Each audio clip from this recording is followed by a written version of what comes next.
patingin naman ako. Shh! Patingin naman ako ng mga tinda mo. Gusto ko kasi ng mga bagong damit. You know, new life. Hindi na ako emo. Wala akong tinda ngayon eh.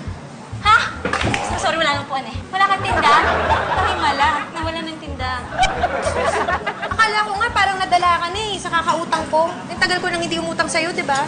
Eh, gusto ko lang magpahinga muna ako sa pagtitinda. Hello. Alam niyo, kasi parang gusto ko kasing sagutin yung maliligaw sa akin. May manliligaw sa'yo? Oo naman. Sama? Hindi lang namin nakuha yung memo, di ba? Sana na-chika mo man lang sa amin. Kami nga lang. Kasi, di pa ako sure nung una. Eh, ngayon, sure ka na? Oo, parang medyo close na kami. Eh, ano naman kinalaman nun sa pagtitinda mo? Binabawalan ka ba niya? Hindi naman. Actually, yung naliligaw sa akin, owner siya ng isang malaking department store. At gusto niya na ako magmamanage ng department store niya. Ay, bongga! Ay, di sagutin mo na. Bongga pala yan eh. Eh, pakilala mo sa amin. Hindi, wag muna ngayon. Bakit? Mahihain yun kasi, tsaka nahihiya na ako. Nahiya ba to? Ba't ka naman nahihiya? Basta girls, next time na lang promise, okay? Ah, mukha kang hindi na magtitinda to. Naging madam na eh. Madam na madam. Kala ko nga nadala na sa kakautang ko, kaya... Hindi nga! Pwes, kung hindi ka pa nadala, pautangin mo na lang ako, ha? Di ba? Wala na ng damit? Wala na nga akong tinda. Hoy, Kat. Sigurado ka ba hindi kayo hinahanap ni Madam dito? Office hours ngayon, ha? Eh, pinalabas niya nga muna ako eh. Mag-uusap daw sila ni Sir Ronnie.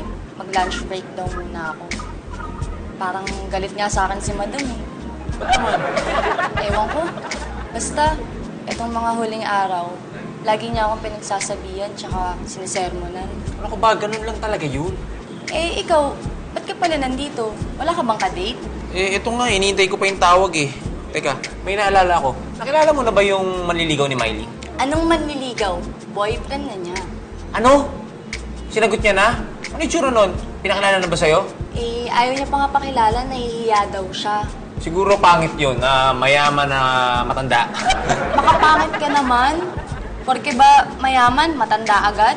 Eh, ayaw niya ipakilala eh. O kung matanda man, eh ano ngayon? Kung mahal naman niya eh. Kadiri kaya yun. Lalo na kung malalaman ng mga tao na si Miley pumadol sa matanda dahil sa pera. Oh, malalaman mukha siyang pera, mukhang pera si Miley. Napaka-judgmental mo. Oh, ayan na si Miley. Tanongin natin ah. Teka. Ah, hello? Babe? Babe?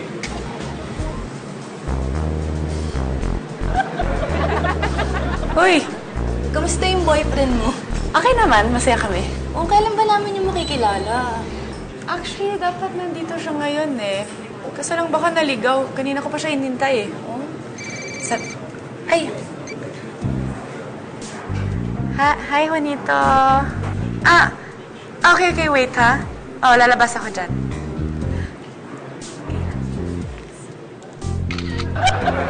Sir Juanito, ito na po yung gatas niyo.